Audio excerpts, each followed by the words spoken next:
Va. E zacchete! Ciao a tutti, io sono Luca. Io sono Gill. Io sono Claudio. Siamo qui da Bassline dal 2009. Se non capite un basso, Non facciamo per voi. Yeah! ce l'abbiamo fatta. Hi Gill. Hi. That Hi. statement's actually very true today because Yeah. io non capito niente. Un cazzo. So today we are here with Gill, Gill, yeah. the bass player from GOGOL BORDELLO. Mm-hmm. Okay. I really like the name because in Italian, bordello, it's Yeah. you know. yeah. It's the It's- same all over. Okay. we That's what it's meant to be. we use like two in two kind of Yeah, in two kind of ways. Ways, yeah, it's both the true bordello Yeah. when the working girls are, Yeah. and it's also like when there's a lot of mess, a lot of noise, and that's a bordello too. Both fit the band. So thank you. Thank you guys for having me. Thank you for joining Yeah, us. of course. And this one will be actually the first episode of this podcast, which will be, or at least we will try to do it in English. Yeah, I noticed. Yeah. And Exciting stuff. that's it's the it's why Luca is here for help me with the English. I'm not so Yeah, so in. Yeah, we'll try to do our best, and cercheremo anche di mettere qualcosa di italiano. Ci proviamo, perché in realtà Gil un pochettino di cose ce le ha in italiano. Piano. Piano. Quindi cercheremo di soddisfare un po' tutti. Se ci state seguendo live su Facebook, YouTube e Twitch, volete fare qualche domanda a Gill, scrivetela qua sotto nei commenti. Write in the comments e poi le rivolgiamo, quindi io controllerò i commenti e ci facciamo una chiacchierata. We chat. Yeah, we'll try to chat as best as we can. So let's start from the beginning. Sure. Yeah, like the real beginning. So who are you? Because there's there might be somebody who doesn't know you. For sure. Yeah. So okay, you're Gil. Tell us about yourself. When and where are you born? When? It's a very personal question. I'm kidding. Born in Brazil, in Belo Horizonte, Brazil. Okay. In the 80s. Okay, let's leave it like that. Let's leave it at that. We're all children of the 80s. Yeah, exactly. And that's enough. So born in Brazil, and then my folks moved out to the States when I was about 2 years old. They tried to move back to Brazil when I was about 7, and then gave up and moved back to the States when I was about 10, and then we've been there since. So pretty much grew up in New York most of my life. Okay. Wow. Yeah. Where in New York? Where? In Queens, right outside the city. Yeah. So I love New York. True city boy. Okay. I really love New York. Me too. Yeah, me too. Been there just once, but I just remember the energy was you could feel it. Absolutely. Everybody says the same thing, and it's undeniable. I say the same thing. I mean, I've lived there my whole life, so I know. I'm one of those people that when I travel a bunch, like when I'm there, let's say, I have a lot to complain about because the city has a big energy that kind of captures you. But as soon as I'm a few weeks away from it, I'm itching to be back in that energy. I don't know why. Yeah, sure. We got off a tour. We literally got off of a tour bus in Brooklyn, and the whole last day of the tour, I was like, "Oh man, this is great!" Like we did like 2-3 months on the road, and it was like, oh, I can't wait to be back in New York. I have nothing to do. I'm just gonna relax. I'm just gonna chill. Yeah, sure. I'm not even joking. When the door opened of the tour bus in Brooklyn, and we're getting our bags to go home, like immediately I was like, "Whoa, I got to do stuff. What do I have? What's on the itinerary?" And so, do you have any memories of Brazil, of living there? Yeah. We even after we moved back to the States, we'd always do like summer vacation there. My folks would spend a month or two, that kind of vibe. So most of my teen years were spending summers in Brazil. I vividly remember when we lived there when I was between 7 and 10. It was a big, in the 90s, going from that change of, you're just kind of starting school, you're just like understanding life and like as simple as that is at 6-7 years old, and you get used to those routines and those kind of the energies, the language, Mhm. and then all of a sudden we shift to something completely different, Yeah. especially in the 90s. Like, wow, what a different world. And I'm really thankful for it, man, because it always kept me humble is not the right word, but it gave me a scope of reality that sure. if you're just trapped in a big city, you don't, sometimes you get trapped in that Yeah, sure, energy for and sure. you kind of think the whole world is like that, but it's not. Absolutely. The real world is happening. Like it's the word. It's Exactly. definitely the word. Yeah, Exactly. And when you think about yourself, do you think of yourself as more like a New Yorker or more of a Brazilian? Definitely a New Yorker. Yeah. Yeah. I mean, I have to say, so culturally, it's a mix of both. Yeah. Because that's what was in the house, Yeah, sure. like Also, the also culture because was forced I in think there. that New Yorker, it's like doesn't really exist. Yeah, I think so. Yeah. Very yeah. good point. Right. It wasn't, honestly, I didn't realize this until I was maybe like 20 years old. Mm-hmm. Started working and stuff in the city and doing all this stuff, and you'd meet new people. You're starting to, now you're really starting to live and see Yeah. what life is about. And I'm realizing, like, no one I meet is from New York. Like everybody came from somewhere with a Yeah. purpose and a mission. Yeah. And like me and where I grew up, like my friends I went to school with, like we're New Yorkers, Yeah. like the real deal. I don't even realize it until when I first started touring too. You go to different states and people are like, sure. "Wow, your accent is so thick," and you're like, "What accent?" you know? Yeah, I mean, when we started talking, you definitely had like a U.S. accent. I mean, I could have sworn that you were born and bred in the USA. Yeah. But then again, when you told me your name, I mean, Yeah. Gill, it's not from the Yeah. States, Well, is it? it's short for Guilherme, Ah, which is for you guys Guglielmo. okay. Yeah. Guglielmo. Okay. Yeah. Right. Okay, yeah. Nice. And now the circle closes. Now the circle closes. No. And so, since you were born in Brazil, Mhm. would you say that let's start talking about music? Sure, So, please. so we are on firmer feet maybe Yeah. here. And what do you say has more influenced your approach to music? Yeah, more your Brazilian background or the New York, US background? I think that's a constant evolution of where you are when. Of course, the stuff that stays with you, like again from teen years and the nostalgia, all these emotions as in those years that if music is a true passion for you, like to the point that you want to play it, you want to write it, you want to perform it, I think you grow very strong attachments through those years. So that whether I like it or not, it built a foundation. Yeah, sure. You know what I mean? Absolutely. And then as time goes on, hopefully you're mixing with, different cool people that'll all throw more stuff in the bag, and that all gets put sure. together, and And so when was it you started playing bass, or I mean, being interested in music? being interested in music, man, it was pretty early on. What really struck me outside of the music itself, like the power of music, let's say, was also performing. I remember as early as maybe 4 years old watching like a Michael Jackson concert and going like, "Holy shit!" Like, wow! Look at what this human and like this team are capable to do of like sending beautiful energy to people, to the point that like, you guys know like the famous show in Germany where like chicks are fainting, like, you know what I mean? It's like, wow. And it wasn't because of like, wow, what a star. It was like, wow, how powerful that is, It's a live concert or TV shows? Everything. I was an MTV addict in those Okay. days. But this concert that I'm talking about was a live show. Live show. The Michael Jackson one, yeah. Wow. It was a famous one. I forget where it was. I think it was Germany. There was like 90,000 people there or something. Wow. How old are you?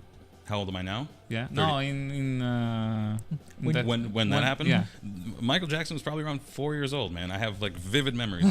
Like 4 years old. Yeah, 4 years old, being like, I can't believe that this is possible. Like So to you see hold the light. attention of so many people for like a really good purpose, you know, like energetically. Yeah. And that was when you decided that you wanted to play something? No, playing something didn't come until I was 14. Okay, so in high school? Yeah. Was it? Okay. Yeah. The beginning of high school, I picked up my first guitar, actually. Okay. So you started as a guitar player. It's okay. Mi dispiace. We all did. We almost all did. Yeah. So I started off with guitar first. I got like a little starter pack from like a, you know, catalogs from the 90s kind of vibe, like $90 for an amp and a like a Fender copy. Yeah, sure. Went as a guitar player for a good long while. Played in bands, blah blah blah, and then probably maybe it was like I was like 20 when a new batch of friends got together and all wanted to start a band, and it was like 5 of us, and we were all guitar players. You know what I mean? So somebody had to, like we say, somebody had to bite the bullet. Yeah, sure. You know, and it was me. And I'm glad I did, because it really helped me change my scope on writing and like the fundamentals in a cool way, you know. Probably the first year of me playing bass was just, you know, following the root note. Yeah. Like I was like, this is what bass is. You know. And then you pick up on a few new bands, and like you start to actually hear the bass's contribution and like the songs you like already. And it's like, oh wow, I didn't even realize like that guitar part isn't even that cool if the bass part isn't there. You know what I mean? Like it's a group effort. Yeah. So kind of like that. So it's probably about 20. I started messing around with the bass. Do you remember the name of the band, the first band? Oh man, it was one of those bands that like had 19 names, Okay. you know, before it did nothing, you know. Okay. Yeah, I think I remember. Yeah, yeah. The first thing I got to actually track and release that I was actually fully, you know, in what I wanted to do with the instrument, with the genre of music I was doing at the time. That's where I felt the most confident, I guess. Like that's where I felt like, okay, I'm pretty sure I'm finally getting to the point where I'm doing it my way, because that's kind of how I wanted to approach it. It's like I don't want to. It was the same with guitar. So when bass came along, even when I started understanding the fundamentals, I wasn't like, I'm going to learn every flea track. Yeah, sure. I was like, no, now that I understand what's possible, like I'm going to go in my direction. And I released a record with this band in 2018, a band called Mock Dharma, some buddies back home in New York. Very like rock, almost leaning on prog-ish, but not really. But a lot of dirty tones, a lot of effects and delays, and like, you know, the kind of stuff where you got to listen to it a couple times to even pick out what the guitar is and what the bass is, kind of stuff, you know. Oh, okay. Yeah, like like chug chug. Like Jug sounds, like soundscapey kind of stuff, you know. A lot of volume pedal use and expression pedal vibes, that kind of thing. Oh, okay. Okay, I understand. Yeah. Yeah. And what was the first genre of music that like got you? That got me. Except for Michael Jackson, of course. Except for Michael Jackson, Okay. sure. Yeah. That got me. I mean, again, I'm dating myself. Okay. But it was the grunge era. The grunge era was really huge in America, and I was there for it. And it was super impactful. Like, you know, Nirvana was huge. Like, I was 12, and I was like, whoa, okay, because that was kind of the first stuff. All Nirvana songs are super easy. Yeah, of course. So that's how I learned. I never took a lesson in my life. It was, at the time, it was another guitar player friend who had just been in the situation of starting a band with some friends, and everybody was a guitar player, so he decided to start playing drums. Okay. And I asked him to come and like show me what the hell I'm doing with this guitar. I have no idea. Like, I bought it, but I don't know what to do now. So he showed me, you know, how to tune. Yeah, sure. He showed me like 2 Nirvana songs, and I was like, that's it. That's all I need. Yeah, let's go. the rest is history. Okay, and so did you manage to ever see Nirvana live? No. I remember watching it on MTV News. That was right when we got back from the second try of Brazil. So I was about 10-ish. Yeah, I was about 10. and that was I remember seeing it on MTV News that it happened. And when I was 10, I didn't know who the guy was. And then like 3 years later, I'm like his biggest fan, and I'm like, oh man, okay, I guess I can't watch him. A lot of the grunge dudes that I've always wanted to watch, I never really got to watch. I became really big into Alice in Chains. Lane Staley, one of the coolest vocalists ever, in my opinion. Never got to see him live. Chris Cornell, another one. I've had 3 chances to see them, and something always got in the way. Never got to really see them live. But yeah. And what was the first concert that you ever saw? You ready for this? Yeah, come on. The first Metallica S&M. Wow. Okay. With the symphony. Yeah. They did a show in New York. That was my first show ever. That's Really? the single only time I've ever seen Metallica. Isn't that crazy? I remember watching the show. I was telling my girlfriend about this the other night because we were talking about like our first concerts, and I remember like seeing the show and appreciating like this is so special. Like this is gonna happen every day with the symphony with an orchestra, and I was like, but I definitely have to see like a Metallica show. And you never did. And that was one hell of a concert. If I remember correctly. So cool! Yeah, yeah, I've seen like a few tracks. Never seen it from start to finish. Yeah, but I just remember the energy, and it was. I think it was probably the first time I ever saw a heavy metal band with a full symphonic orchestra. Yeah, it was. In the back. It was memorable for sure. Yeah, it was super memorable. And picture me. I'm like. You know, I'm like learning finger tapping, like sure. Kirk Hammett solos, and then I see it live with an orchestra. It was amazing. And what was the last concert that you ever saw, apart from the ones where you played? Because those I just saw a concert this past week here in Milan. I went to see Al Di Meola at the Blue Note. Oh, yeah. Okay. It was super cool. He had a couple of really amazing musicians with him. The 2 percussion players that were playing with him were insane. Super awesome. Were you there for the first concert or the second one? The first one. Okay, so during dinner. Yeah. I didn't know dinner was a thing. Well, most people don't. Because it was full, and everybody was eating. Yeah, but whenever we talk with people from the USA and we tell them that they have to go after dinner, right? They are always looking at us like it's. What the hell? Yeah, what the hell is happening? I mean, why are there people eating while there's like people like because we are in Italy. Yeah, of course, we are exactly. Exactly. I should have known better. But because in Blue Note in US they don't eat.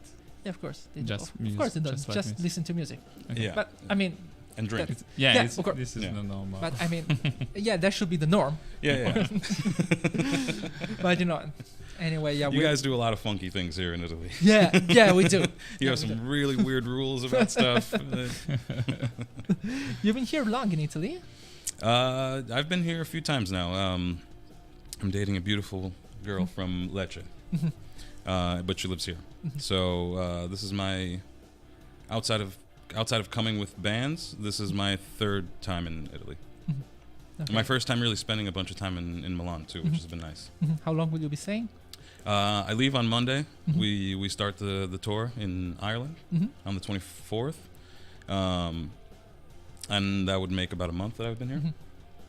Are you enjoying it here? Man, it's awesome. As a New Yorker, it's, I mean, it carries a similar energy. Like I wouldn't say there's as much anxiety as New York. Okay. But there is big city energy here, and like I could see how I can find my footing to feel at home here very quickly. Yeah, I would say probably it's one of the few Italian cities that are almost as big as New York. I mean, they're still tiny when compared to New York. Yeah. But still, the energy is there. For sure. Yeah. And this place exists. Also the timing. So. Also the time. Yeah. Go fast. Run. Yeah, I mean, it will probably. Yeah, it doesn't compare to New York because when I've been there, it was like you have to run. If you don't want to be run over by other people, you have to run. I've always said it's for like a more survive. Yeah, exactly. You have to run for survive. Seriously, or else you get trampled. I've always said it's kind of like a slower, more elegant New York. Oh. Thank you. That's the way I feel about it. That's Thank you. That's probably one of the best and most beautiful descriptions of this city that I've ever heard. Yeah. Well, you're on the inside, man. You know what I mean? I know. Like, you talk to me about New York. I could say a lot of things, a lot of bad things, but a lot of good ones too. It's hard to see when you're inside of it. And let's go back to your time in New York. First CD or first record? This is actually pretty funny. First record I ever actually bought myself. Yeah. Like with my allowance, like go to the store. Yeah. Jagged Little Pill by Alanis Morissette. Wow. Okay. One of the most sold album in history. Yeah. Yeah, it is. I mean, it's got some badass songs. Yeah, it was beautiful. Every musician that played on that record and toured with her on that record, they were all, you know, they went on to be explosive after that. I mean, Taylor Hawkins, one of them. Yeah. Really? He was on that album. Not on the record, but he did all the tours supporting the album. Okay, I didn't know that. I thought that he was playing on the record. And no, to my knowledge, he wasn't on the record, but he played on the tours. Wow. The Flea play bass on one song. Is that right? Did Yeah. You ought to know. Yeah, there was a lot of attention on that record. Like, she was doing some crazy stuff in the 90s. The 90s was ready for a strong woman to yell at you. yeah, definitely. Well, I mean, it was... Because in that record, I think there are two versions of the song. One without Flea and the other with Flea. And you can hear the difference. It's I have to go back and listen to it now. I haven't listened to it in years.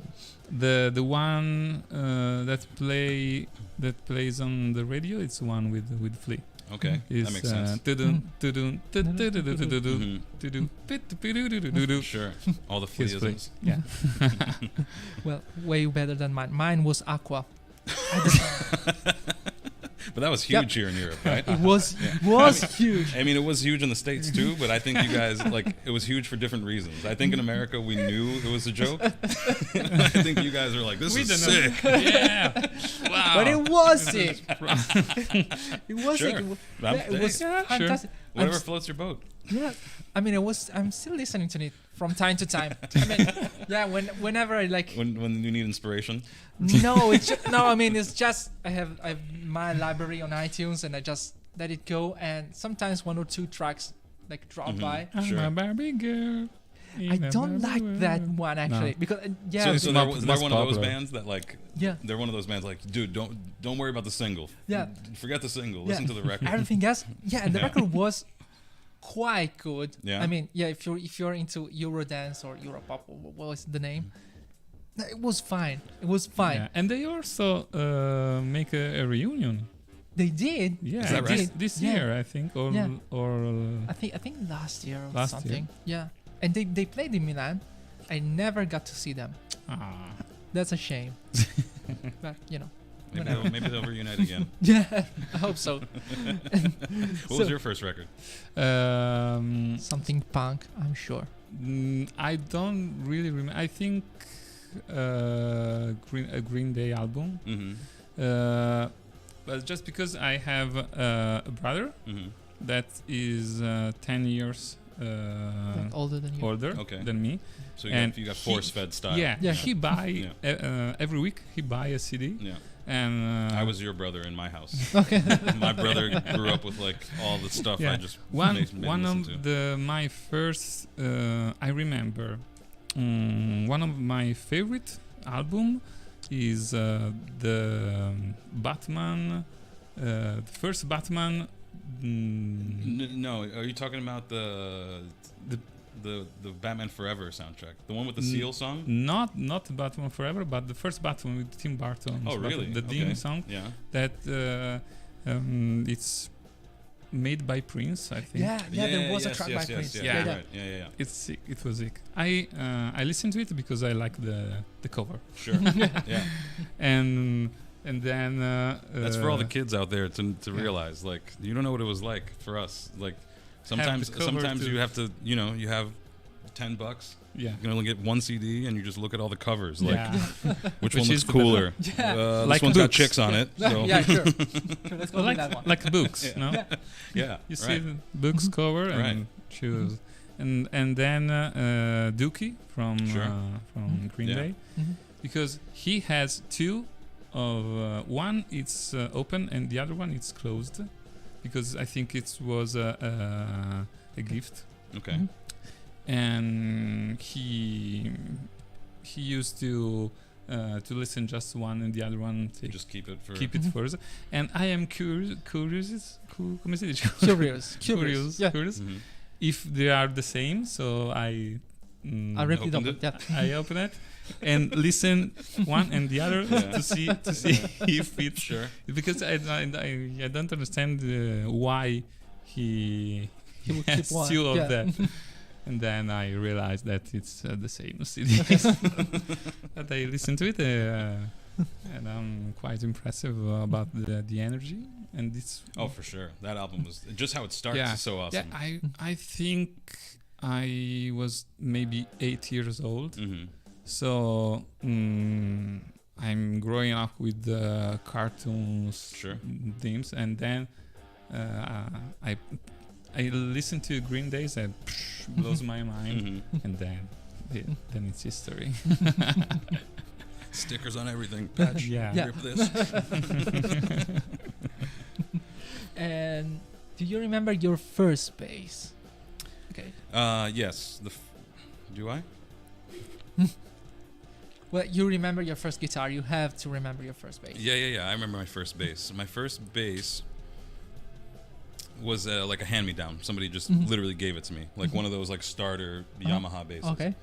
Like maybe a month I spent with it. I was like, okay, this doesn't feel Want good at something all. like Yeah. So I bought. It was brand new at the time. I bought one of the Fender Jaguar kind of copies, like before they actually did the Jaguar. They did Oh. something kind of similar to it. And Yeah. that thing had all sorts of grounding issues, and like it was Yeah, super yeah. noisy, and so I got rid of that one over time too. And then the next bass became like my main bass for a long time. Mhm. I still use it today when I do 4-string stuff. This I found on Craigslist. I found a kid in Brooklyn Mm-hmm. who had a Spectre NS model, Wow. like Mhm. released the year before the NS2s actually Mhm. came out. It was like from like 89, 90, maybe something like that. Wow. And he had no idea what he had. Like it was a similar situation. Like somebody gave him the bass, or like somehow that happened, and he sold it to me for $500. Wow.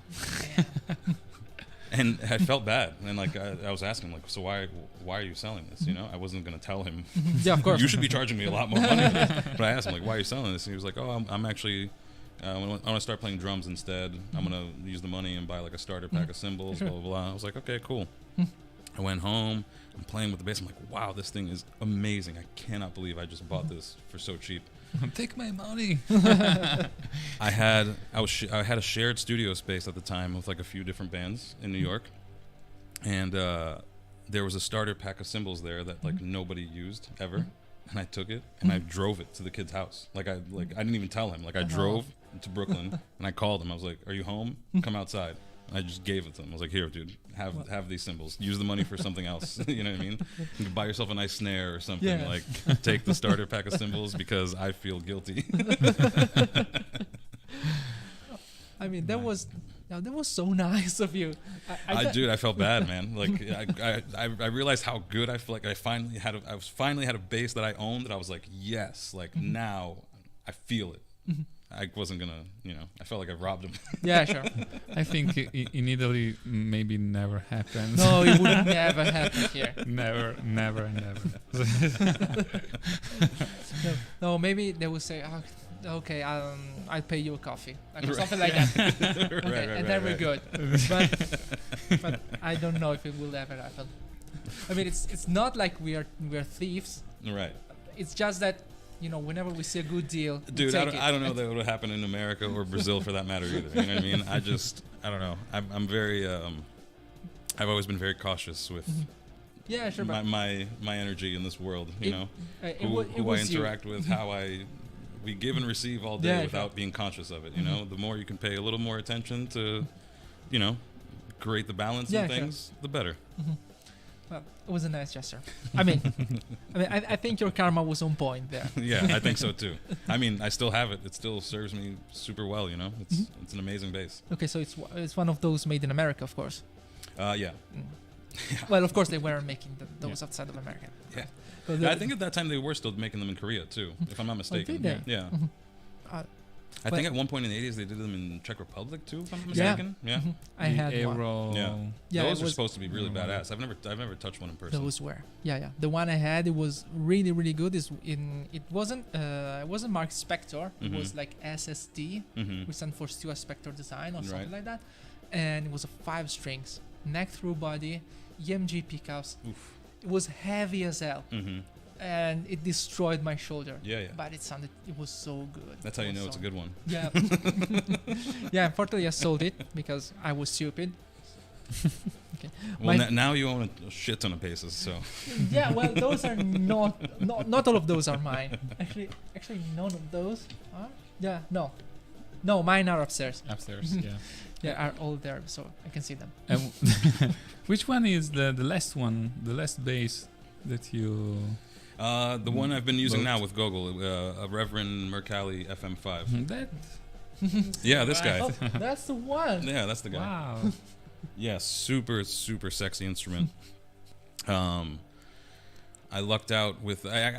Before I had this one, I bought a Thunder Gun, 4-string, and that one was sick too. Still, it's like that one is actually the perfect complement to the Spectre when I'm doing like studio stuff, and it's like they're both very distinct Yeah, for any purpose you need. Like between the two of them, you can make anything work, I feel. And then once I joined Gogol, that was my first exploring into 5-string world, and that was, it was new, it was different, definitely different. And so let's start talking about your now, or almost your now. Sure. So you are the bass player for Gogol Bordello. Yes. And how did it come to be? Did you already knew Gogol Bordello? Oh yeah, I mean I was a fan for a long time. They were one of those bands that if they played a show anywhere close to me, I would go see it because the show is amazing. The energy is incredible. Like how I talked about the Michael Jackson concert. Yeah. Okay. Yeah. That to me, they're one of those. That's the part of the energy of that band. Is like it's an undeniable, amazing, joyous time. It's I think it's like a big party. Yeah, big time. It's That's the vibe. A big ass party. big ass party. Yeah, And everyone's invited. Yeah, And you're gonna party whether you thought you were or not. yeah. The first, what was I gonna say? The first time I saw them actually was at a festival. I didn't know who they were. Wasn't expecting to see them. I was actually there. I was only there to see Tool. They were headlining that day. But I bought a ticket, so it was a beautiful summer day in New York. Me and a bunch of friends, we go early just to see the festival. No plans to see anybody specific. Okay. And we're there for a while. You know, we're starting to become intoxicated. And I don't know what it was, man. Like something called to me. It was like there was a changeover happening between them on the main stage. I was like, something's calling me. Like something's telling me to go into the pit. And I'm like, we're like at on the side on the bar somewhere, and I was just like, okay, I can't ignore this feeling. I turned to my friends, I'm like, whoever wants to follow me, come with me. But I'm telling you, my instinct is telling me we should go to the pit now. Like, who's playing? I was like, I have no idea, no clue. But I have a good feeling about this. And I go. Another friend follows me, and we scurry through the pit, and we get there just in time. The show is starting, and like 50 people come on stage like doing jumping jacks, and like, there's a dude in a luchador mask. There's this like dude with a big mustache throwing an acoustic around like it's like a toy. Like, I'm like, wow, what is happening? This is like a carnival. This is amazing. Yeah. This is so much fun, and you jump up and down when the music starts. It's like it's irresistible. So that was my first exposure to them, and then after that, it was just like, okay, if I see them anywhere near New York, I'm gonna go. Like I want. They sell this feeling, and I like this feeling, so I'm gonna go participate in this feeling whenever possible. And then over time, actually, one of my best friends became the guitar player. So he joins the band, and knowing him, I was like, this is amazing. Like, what a perfect fit, because this friend of mine is crazy. Okay. So I was like, this is awesome. Like, I was so happy for him. That got to watch, a bunch of shows with him in it. Like, so now it's like the feeling that I like from the band that I look forward to, plus like this like proud dad for my friend, like, oh, that's my son out there. And then time goes on, I meet some of the other cats in the band. We're all in New York, swimming around each other. And after the pandemic, they were in need, and I was around. And so it was like destiny. It was kind of like destiny, yeah. I more like like destiny, like fate, like something along those lines. I don't know if I love those words, but definitely synergy for sure. Definitely something brought us all together. Because it works. They're a great, like, I love that whole family. It really has that essence of a family vibe.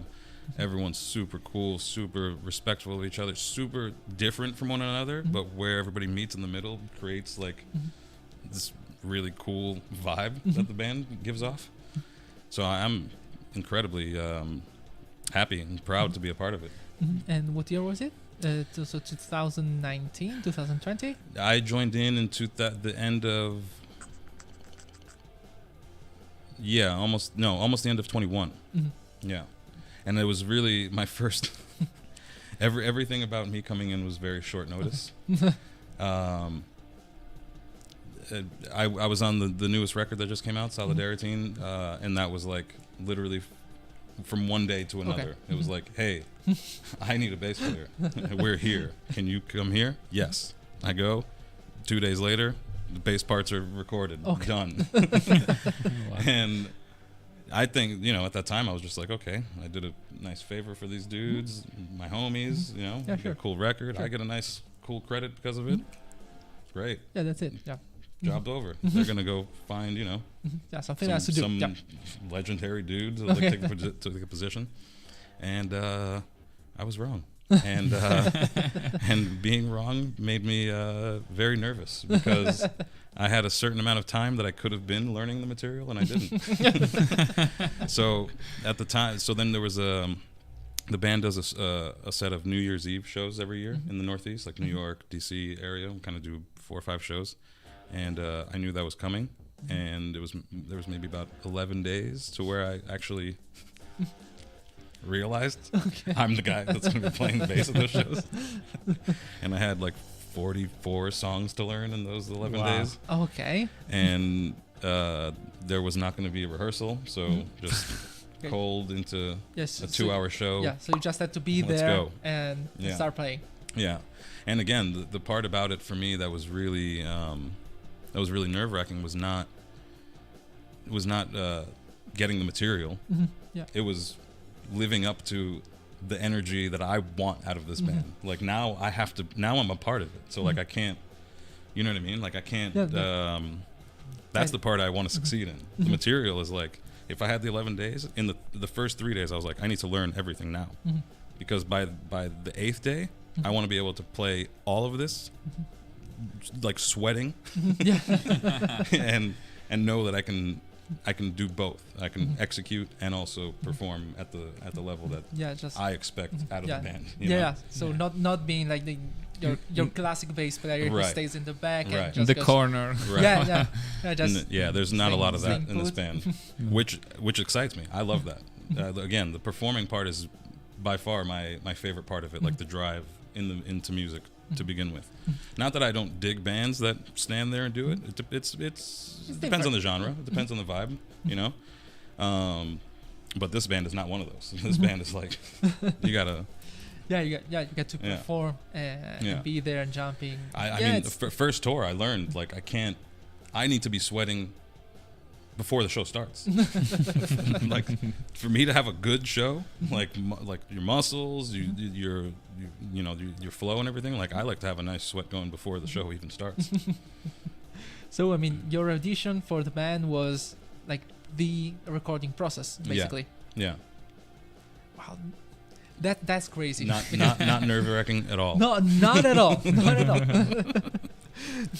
No, I mean, because at least in my experience, whenever I had to join any kind of like garage band, so we're talking like 6 kids getting together and going to play, like it took 6-7 rehearsals. Sure. And then somebody from the band will call you and say, "Yeah, okay, you're the right guy." Mm-hmm. Yeah, like maybe. Yeah, maybe. Right. If you behave. Right. Yeah, and doing something like this, it's like, it's crazy. It's crazy for me. Yeah, I mean, the thing is too, like, we all knew each other at that point already. You know, they knew me. I was already playing my friend, the guitar player. He had a side project that I was playing in, so like they were aware of me. Like especially Eugene had like watched. He'd come to a few of our shows and like saw like the whole point of that was the performance too, bringing a certain kind of energy to the songs and the performance and stuff. So he knew better than me. He was like, I was trying to like talk him out of it. He was like, "Hey, you should come here and record the record." I was like, "Really? Why?" Like, I don't. Why me? No, but it was one of those things. Like, I think I was more nervous just because that's in my nature. But it felt really very organic once I was there in the room, and you know. And did they ever give you like any kind of instruction? So like when you're on stage, you have to do like this, you have to behave like this, you have to do something. No. That was one of the interesting things to find out being on the inside too. Was like, it would seem that quite a lot of the show is choreographed. It really isn't. It's just how you know. Just some things happen on a night-to-night basis, but it's not like that we planned it. So it feels good. Like, you know, this bridge comes and like it requires power. Like, everybody knows what to do. Like, take your power stance. You know, it's unspoken agreements. And then of course there's a tiny little bit of that where Eugene's really good at the stuff of, you know, kind of picking up on arranging the vibes and the energy, you know. But it's never like, okay, this like this like that, at this very second you do this. It's more like, okay, that's hey man, this song, this part, you know what I'm saying? And he's like, you know what? Now that you say it, I do know what you're saying. It's kind of like that. How many members are the band? It's a sliding scale. For this tour, we're gonna be 8. 8. Yeah, for this upcoming tour. Okay. And it's came from different countries, right? Yeah. So Eugene is Ukrainian. Sergey is Russian. Pedro is Ecuadorian. I'm Brazilian. Ashley is Puerto Rican. Corey is also Puerto Rican. Yeah, I mean that gives you enough. Yeah. there's more, but it's a lot of flags. Crazy, a lot of flags. Yeah. And how is it to be in such a multicultural, if we can call it like that? For sure, such a multicultural band. For sure, you can call it that, and it's awesome. Like, it's I think it immediately, like when I was saying about the first time I saw them live, right? It's so interesting. I'm not talking bad when I say this, but like most bands, there's like a formula to it. You know what I mean? Like, okay, show starts, curtain opens. Like, if you're there to see a metal band, all the dudes are wearing black. And the singer might have some spikes. You know what I mean? And they stand there and they go, cool. For that, sure. Very cool. You go and see, you know, a pop act, and it's like, you know, this polished thing of these certain, like, if it's like a boy band, you gotta have this kind of dude and this kind of dude. And to have a band where it's like organically just like all of these random people got together and like are actually playing the same vibe. It's amazing. Like, it's super cool. I love it, and it plays into the music too. You know, there's a lot of influence from all over into the music. Yeah, because I mean, you can definitely feel like the Balkan music influence. Yeah, big time. Yeah, but again, you said there's like South American players, and like Eugene himself spent a few years living in Brazil too, so he was like immersed in Brazilian music and culture. So like, even from the guy you think is only bringing that Balkan feeling, like even he's like, no, let's spice it up. You know? Wow. Yeah, I mean, because I've been to a couple of my memory's fried. Cloud. I go to Italian because otherwise I would be staying here I'll try to understand. like a long time. Kalashnikov, chi è che l'ha fatta?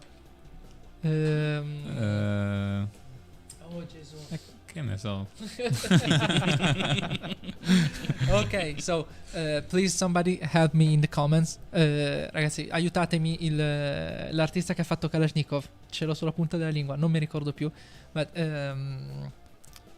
non ce l'ho presente. It will come to my mind. He's this Balkan artist who made the song Kalashnikov, and I don't remember his name.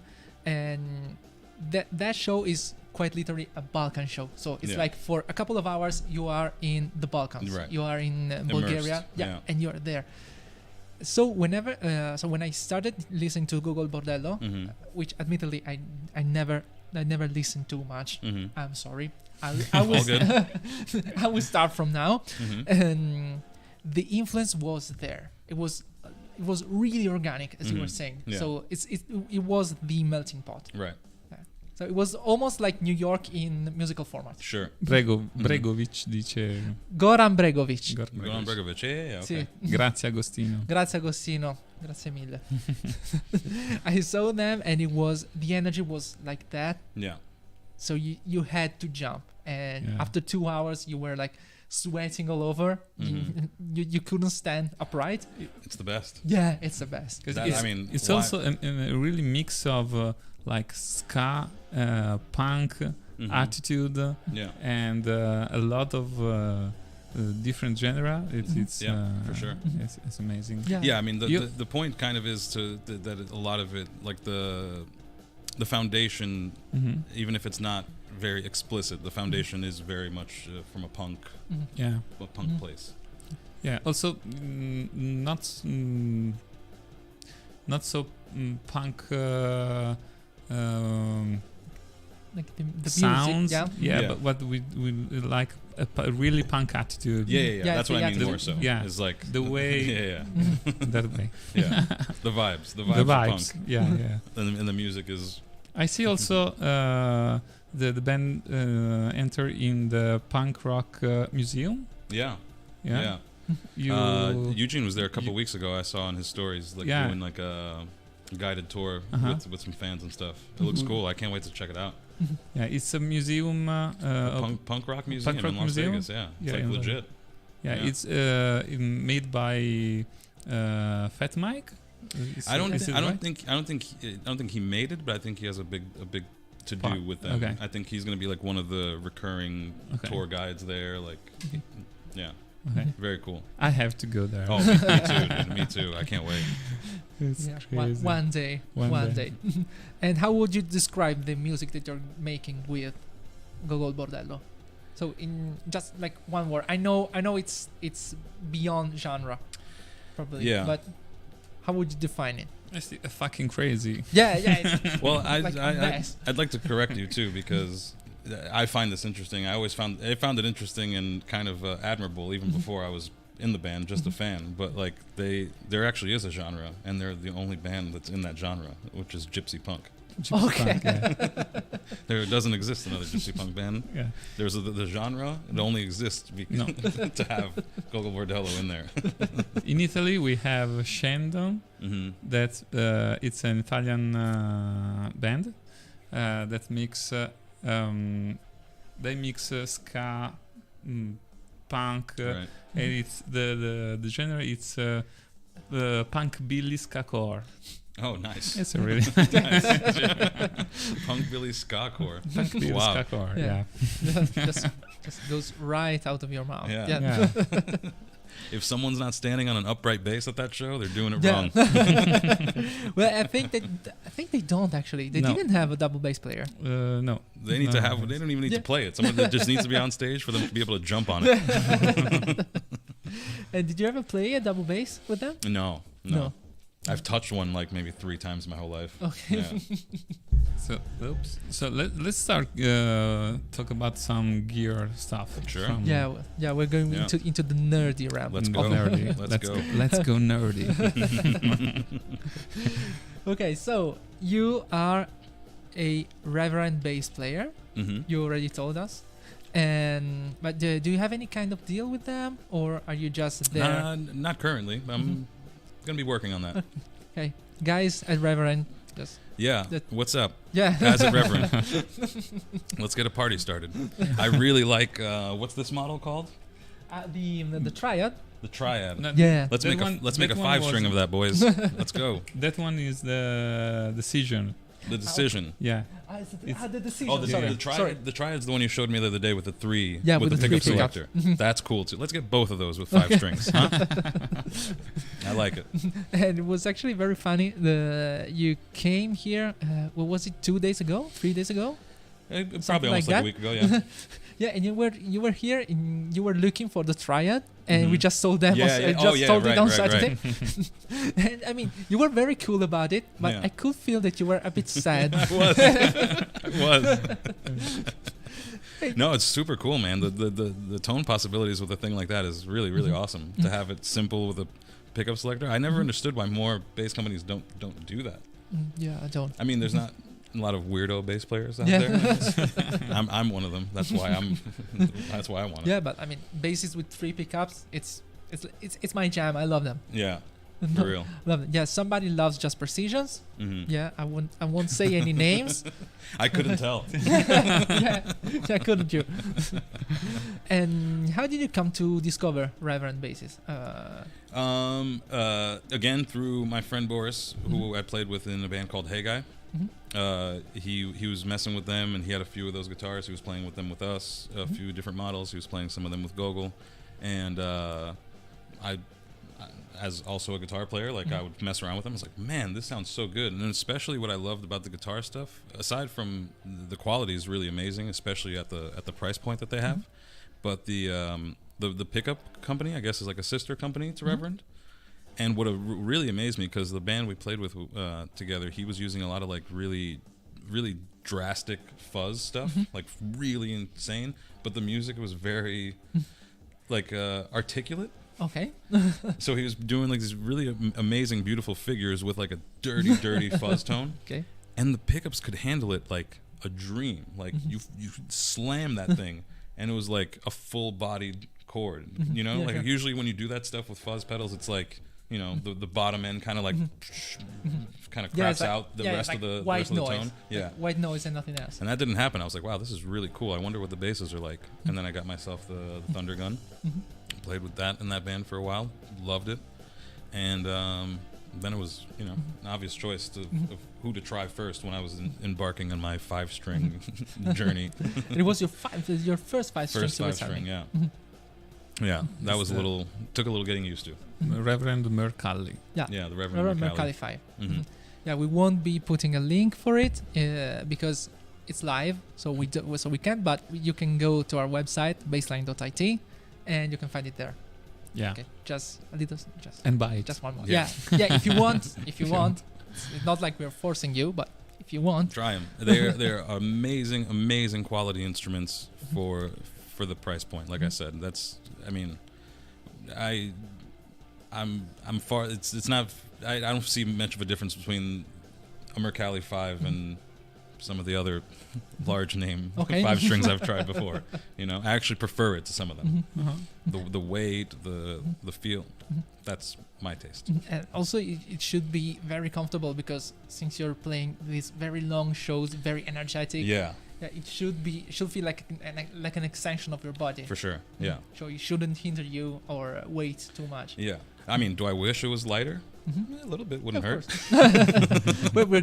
We are growing old, aren't we? Yeah, I mean, that's part of it too, for sure. But, you know, you got to make some sacrifices for tone. For sure, of course. And For strings, which strings? would you D'Addario. use? The pink pack. okay. Okay, so that will be the EXL 170. Correct. 5 strings. Yep. Okay, yeah, we sold it. Yeah, Yeah. because we did a setup on his bass. He did. I Yeah. did. It's my fault. Very well done job. Amazing. And you're running. What kind of rig you're running as far as amp go? So live, I go through Aguilar. The what are they called? The Tone Hammer 700. Okay. Super dependable. You could throw it down a flight of stairs; it's still gonna work. That kind of vibe. That goes through an Ampeg 8x10 Classic. Sometimes 2, depending. Wow. And then on for my standards, a very small pedal board. Just a Like 11. No. I'm being serious. This one is very modest Okay. compared to what I've done in the past. Wow. Just an what are they? The pitch black tuner. A dark glass B7K Ultra. Okay. A Boss graphic EQ. Okay. That's it. That's the show. Oh, Okay. So just Easy three peasy. pedal. yeah, so there really is a small pedal board. Yeah. Yeah, we're used to like Justin Chancellor Starship like pedal boards. Yeah. Oh, okay. Big time. Yeah.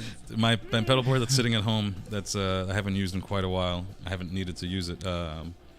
There's an octa switch on there. If that gives you any idea. You know what I mean? Yeah, once you start to require an octa switch, you have quite a few pedals. Yeah, I figure. And so you're one of those bands that that like dish the new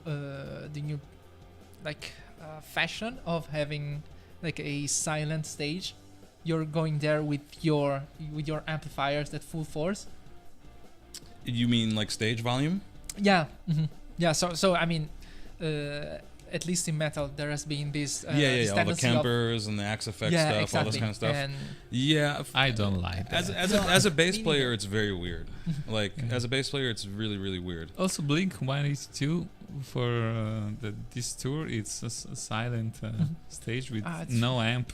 That's It's strange. boring. really cool. It's really cool for for the house. They Yeah. get the guy, their engineer gets to actually mix almost studio quality, you could say, because there's no refracting sounds to sure. bug him. But on stage, it's so weird. Yeah, it Like, is. thankfully for me with Gogol, it's like the entire band requires a lot of bass drum, bass. Yeah. Like, so not only is my cabinet pumping, but like there's All also of that. there's also kick drum and bass pumping out of the side fills like crazy. So we're in like a sphere of Like a rave party. yeah. Yeah, you have to. I mean, there's no You other use way. Like, in-ear monitor? Yeah. Or- okay. yeah. So everyone in the band uses in-ears except for Eugene. Oh. So he'll have a few wedges across the front that, kind of supplement the that's happening all around him. Okay, can he still hear after a show without in-ear monitors? I mean, I would be deaf by now. Depending on the venue, he'll sneak in an earbud or something okay. just to kind of But Survive. some Just to of the nicer survive. venues, you really don't feel like the only thing on stage. The only thing that's really gonna get you. Again, my opinion. I protect my ears like Okay. crazy, but there are situations where like a certain venue, the room sounds really good, and the only thing that could be really harsh that like will cause any kind of tinnitus to me is the cymbal wash. So if you have a room that's like not treated so well, and like a lot of that like anything between 5 and 15K or like bouncing back and forth, that's when I get like the oof. But outside of that, just party. Okay. And what about like venues? Do you rather like? I mean, you've been playing both. I think small venues and like huge festivals. If I've seen. Which is the smallest one and the biggest one that you play? Shows in general. Shows, yeah. With Gogol. Yeah. Also with other bands. Oh, dude, are you kidding me? Some of the first bands I toured with, you know, it was like we're just doing everything ourselves kind of vibe, you know, like DIY. Like so I've played to just the bartender before. In that case, you don't have the Ampeg. No? Yeah, right. The 2 Ampeg. It's Exactly. No. You bring a single 15. Single, That's it. You don't even like the single 15. It was like I gotta carry it. Less space in the van. No, yeah, small shows. Everybody's been through that stuff. You know, you play to 2 people and that kind of vibe. With Gogol, I don't even know the numbers, honestly. Let me think about it. Like in the States, we're doing like clubs and theaters, so anywhere from the range of that could probably be between like if it's like a niche kind of place, it could be as small as like 800, 1,000. And then, you know, the more proper clubs and venues, probably more close to like 1,500 to 2,500, something like that. And the biggest stage you ever played? Festival included? Yeah. We did Riot Fest last year. That was pretty awesome. Riot Fest in Chicago. That was really awesome. And it came from out of nowhere because we weren't booked. Who was it that dropped out? One of the headliners dropped out last minute for some reason. And they called us and we made it happen. Who are you gonna call? Yeah, GOGOL Bordello. Yeah, and we played right before the Misfits. Wow. Yeah, it was awesome. It was and Dave Lombardo was playing with them with the Misfits. Yeah. And he came up to us right before we went on stage to, with me and Eugene. He was like, "Dude, I'm so excited to watch you guys," and we were both like, Is that real? "Okay, cool. It's likewise." Wow. Yeah, really cool. And do you prefer like smaller venues where you are more in contact with the vibe of the audience, or the bigger stages? Yeah, it's a tricky question. They both have their charm, you know. They're both super fun in different ways. I think. I don't know. I mean, it's hard to deny the feeling of a big festival stage. You know, Yeah, of course. It's a pretty cool feeling, especially when you know that not everybody there. You know, if you're staring at a crowd of 30,000 people that came to see to this band, that band, this band, that band, but they're forced to hear all of this stuff in between, and it's a really fun thing to play to that. You know, like if somebody doesn't know who this band is yet, like. You're gonna find out fast. You're gonna find out real fast who we are, you know. Yeah. And that's a cool feeling. Like last year, we did a festival. Which one was it? We did a festival, and the lineup was like a lot of metal stuff. So it was really one of the cooler sights to see. Yeah. Is like us at a metal festival, you know, like the band before is a metal band, the band after is a metal band, and like we're in between there. And then you go on stage and like you look out and like it's just black t-shirts, you know. And I'm like, how is this gonna go? Like we're gonna do. I'm gonna come with the same attitude and energy as always. Let's see what happens. And sure enough. Yeah, everybody started jumping. Yeah. Yeah. So many, the most happy metalheads you've ever seen in your life, you know? Yeah, that should feel so good. Yeah, it's fun. And have you ever been like in one of those situations where like the venue is going crazy and also the musician starts jumping off the stage? Yeah. Did it ever happen? That one of you, us like, goes in the crowd? Yeah. Every night. Yeah, except for but I mean, except for Eugene, did you ever do it? No. I've never done it. Not yet. Not yet. I'm a big boy. I'm a big boy with a big bass. I have mercy. No, but I mean, I can only imagine the feeling of like being the band out of place, but suddenly making it feel your place. Yeah, that's kind of. If that makes sense. It's undeniable feeling that you can't really take away. It's a fun one for sure. And Claudio, avevi qualcosa?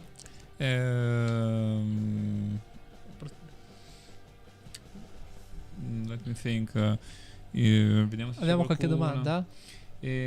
C'era Michele che chiedeva se aveva provato uno Stingray, che tipi bassi usa, l'abbiamo detto. Have you ever played Stingray basses? I actually, the last American tour we did, me and a couple of the guys went to the factory in California. Okay. It was so cool to see, man. Like their operation is amazing. It's really, really, really cool. The work they're doing over there.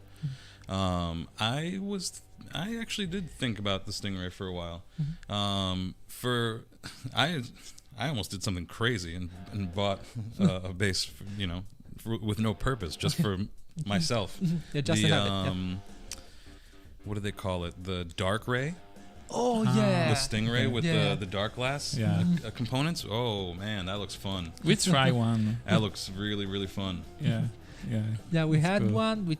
We tried it because it was a base of one of our customers that left in for I think it was a checkup or something. It's so nice.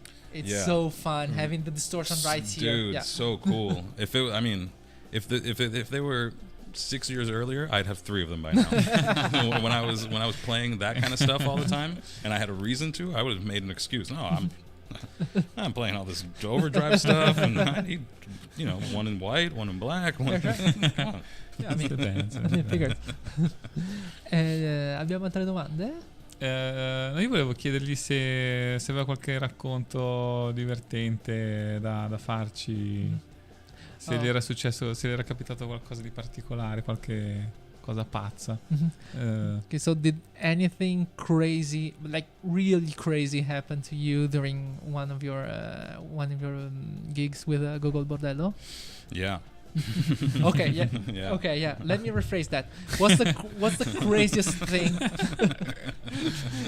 Yeah, you're right. What's the craziest thing that ever happened to you? Like the real wow moment. For me personally, one of the festivals last year.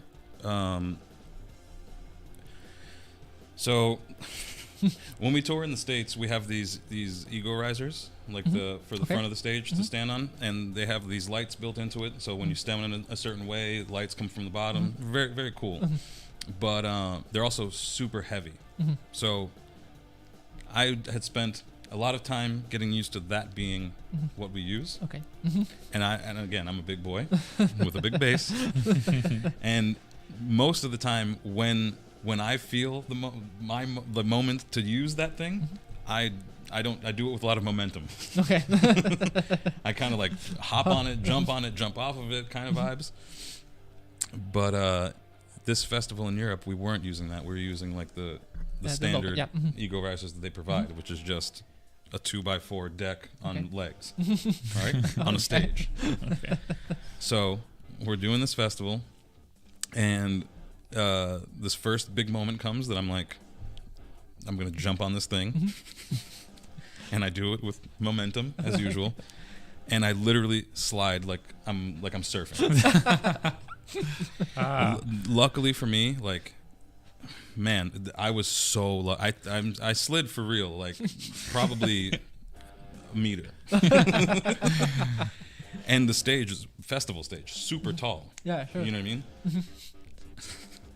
And once I'm there, you can't stop playing. You can't be panicked. But I'm like, time slows. I'm in the Matrix. I'm like sliding. I'm like, oh no! And the legs, like I plant my back leg to like stop, and I'm holding myself there, playing the part. I'm like, just make it through the part. I can see the leg is like this, and I'm realizing like I have to step off in a very specific way too. Like I can't just survive. I need to also like, this is going to be a gymnastics thing. So thankfully I did, but like the longest 7 seconds of my life, I thought I was going to like, flip over into, not even to the crowd, to the rail. And man, it was super scary. I get off and I turn around and I look at our tech, Brad, and he saw the whole thing. He was just standing there like, that was the scariest one for me for sure. Now I double check all this stuff. Safety check for everything. I need to know what's possible before I do it. Yeah, like sound check with the bass, boom, boom, boom. Okay, it's working. Right. Yeah, right. Okay. Exactly. And Okay. Oh yeah, we forgot. We forgot one very important thing. Mhm. Do you play with pick or with the hands? With the fingers. Sorry. I'm mostly a pick player. Okay. I do fingers when it calls for it. Different genres, different stuff, studio vibes mostly. Like that's where it's the most polished. But for how I play, and with this kind of band, Yeah.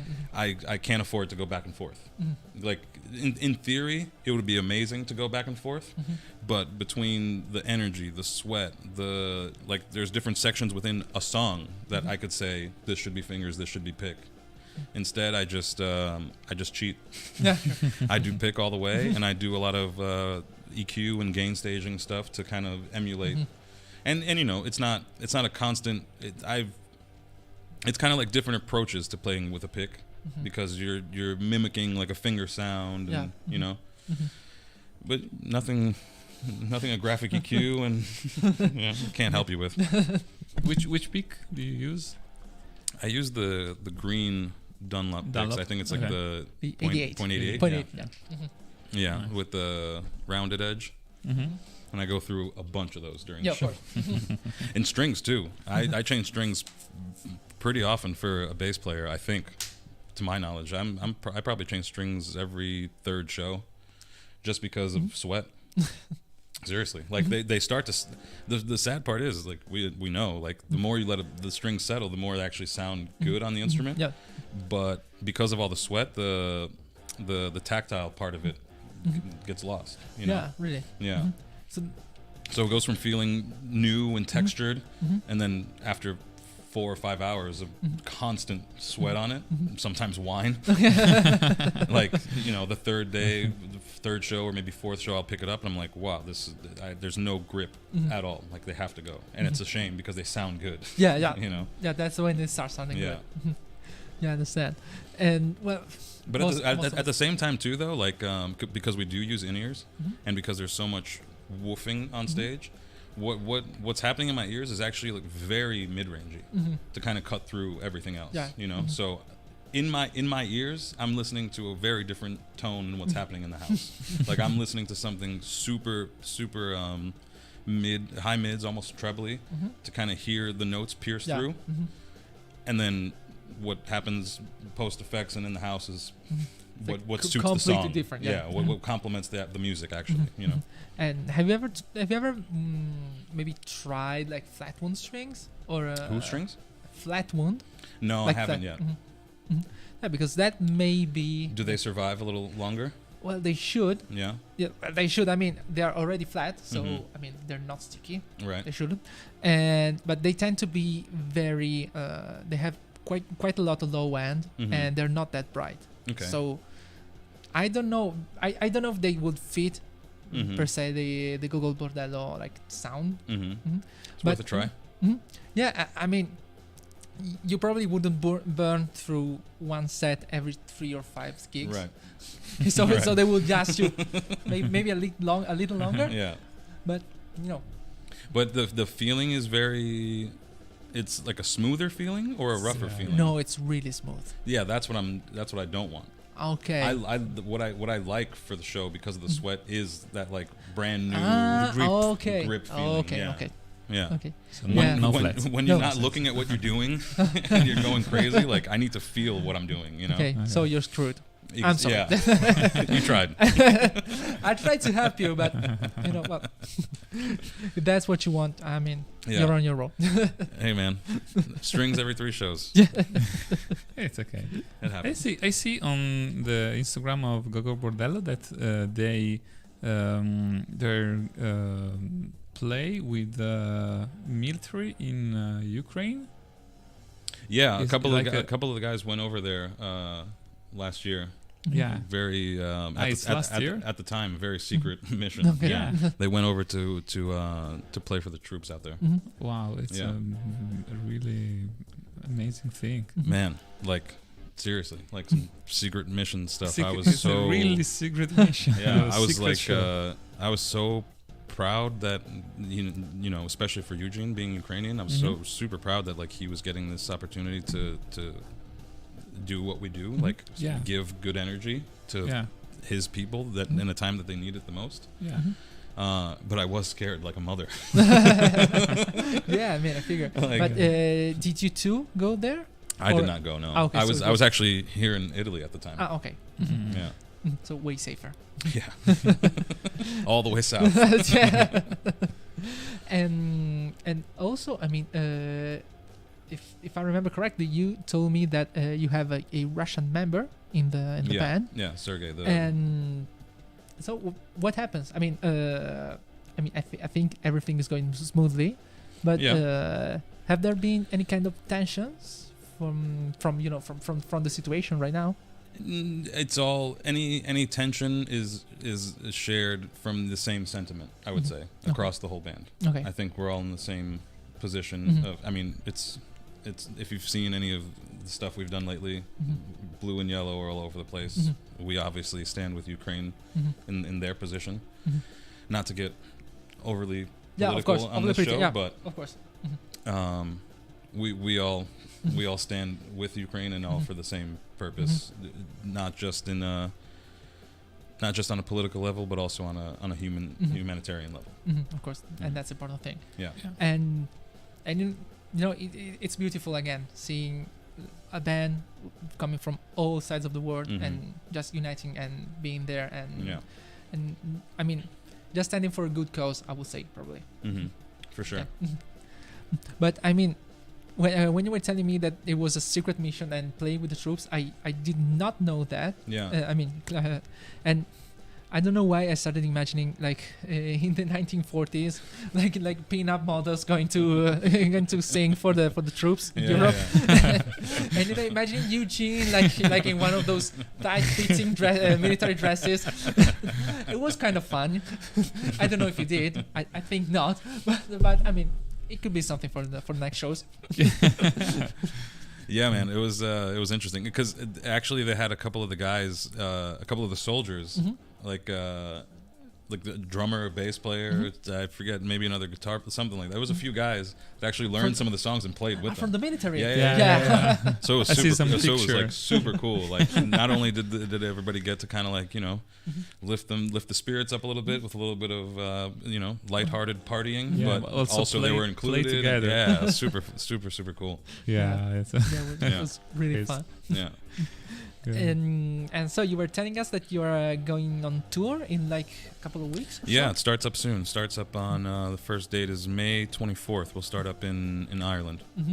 And then you're doing like big venues again, festivals, or Half and half. Half and Okay. half. Yeah. Making up for what we didn't do last year in Europe. So last year was a lot of like from the top down east, and then coming this way, like Italy vibes, and now this way, other way around. I think we're in the same position as a lot of bands out there, kind of like making up for all the lost time during COVID and everything. Yeah. And how long you will be on the road?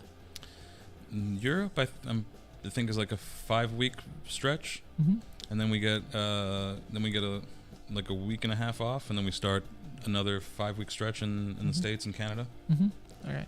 Do you enjoy being on the road, or? Yeah, I love it. Yeah, I do. I mean, obviously, there's some sacrifices you make with that. Sure. Certain creature comforts,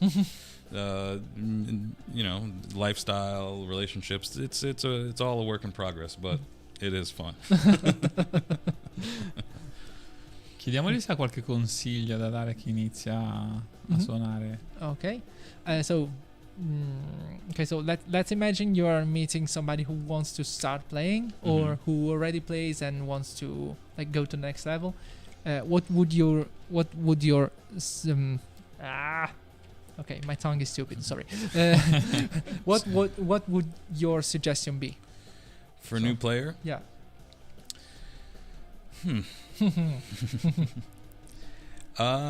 Get into as much different stuff as possible. Don't be stuck to one routine. Don't be stuck to one genre.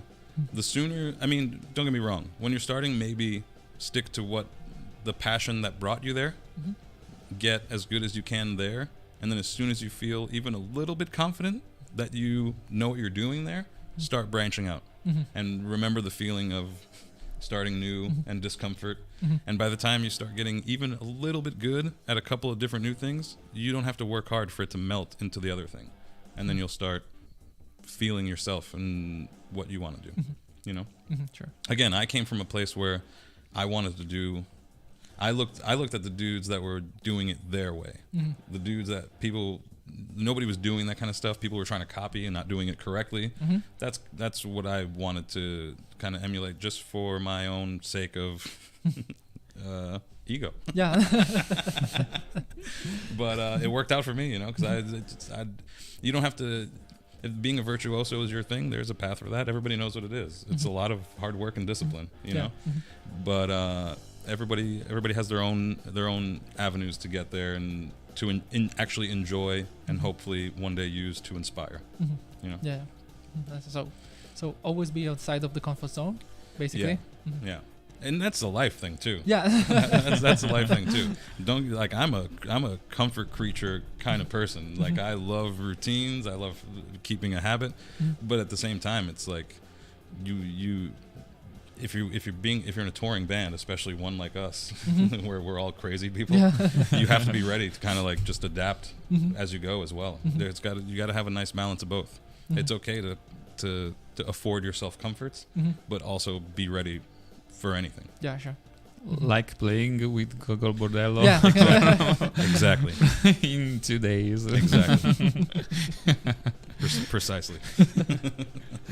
I mean, Right. the kind of show you were talking about, like the New Year show. I mean, it's the stuff of nightmares. I literally dream about things like that. And How do you mean? Yeah, like I'm usually going on stage and people telling me, okay, did you study because you're you're filling in for this bass player who's not here, and it's always for like bands like Slipknot or something like that. Sure. Okay, so biggest band, and I always go, yeah, sure, but I don't know anything, and so I distinctly remember just in my dreams being there, and just saying, okay, I don't know anything, so I would just like boom, boom, boom, and I just have this feeling of wanting to like to die, to die right there because I'm going away. And so I mean, when you were telling me this, what happened to you? It was again like in my dreams, and it's weird. I was feeling chills. You want to hear a good one too? Yeah. So our front of house guy, Frankie, we knew each other already beforehand. Cool, you know, friends. Okay. Enough to be truthful with each other. Enough to make jokes with each other. Okay. Right before the first show, you know, we're all getting ready to go back on stage. I'm, you know, stretching, nervous, like just trying to get in the moment, you know. Yeah, sure. Like trust that you did the work. Whatever happens. Okay. Let's go through with it. And I'm standing there by myself, you know, doing some visualization, meditating, and Frankie comes up to me and he's like, "What's going on?" I was like, "You know, I'm good." I was like, "Oh, are you nervous?" And I was like, "Yeah, a little bit." And he's like, "Oh, don't worry about it. You know, worst thing happens if you mess up. Everybody hears it." He's like, "You're the loudest thing in the room." So, like, cool. And you know, we're friendly enough that like that actually did help. Like I laughed and I was like, "You're totally right. I got to be ready for when I mess up." Just where am I? Right. I mean, that's another good suggestion for everybody who's scared of messing up. Yeah. Mess up. Yeah. A lot of slide. Yeah, glissato is your friend. Like, we'll be starting to hear lots more glissatos. Yeah, everywhere. Like, boom, boom. So thank you very much, Gill, for My pleasure, man. Thank you guys for having me. This has been a lot of fun. It's Thank a you. real pleasure. Thank you for existing. This place is super cool. I ran into it completely by accident, and I'm so happy that I did. The Reverend's nice and in shape for a tour. Perfect. I'm really happy for what you guys are doing. This is very, very cool. And whenever I'm in Milan, I'm gonna come here and be a nerd with you guys. Yeah, sure. Appreciate it. We'll be waiting for you. Hell yeah. Thank you. So, we are. Ci vediamo in una prossima Sì, puntata. direi di sì. Facciamo la chiusura in inglese, tipo, com'è che dicono in inglese? Smash like that button. Smash the like button. Yeah. Yeah, Smash the like button, subscribe. Subscribe. And also click on the bell icon so that you can be not warned, but Notified. yeah, Notified. you can be notified whenever there's a new video. And Like the real YouTuber. yeah, yeah, the videos are all in Italian, but it doesn't matter because we play like Maybe we make more English videos. yeah. Drop us In a the future. Yeah, drop us a comment and drop us a like if you want to hear more English content. Select like now. OMG. OMG. He is a really big fan of Davey. Oh, Yeah, dude. yeah, are you? Oh my Yeah. God, dude! During the lockdown, I think I spent like a month watching only Davey 504. I wasn't even playing bass. I was just watching him. Like the bass parts didn't even matter. I just liked the character so much. Yeah, he was here. He's such a sweet guy. He's the Yeah. tallest guy I ever seen.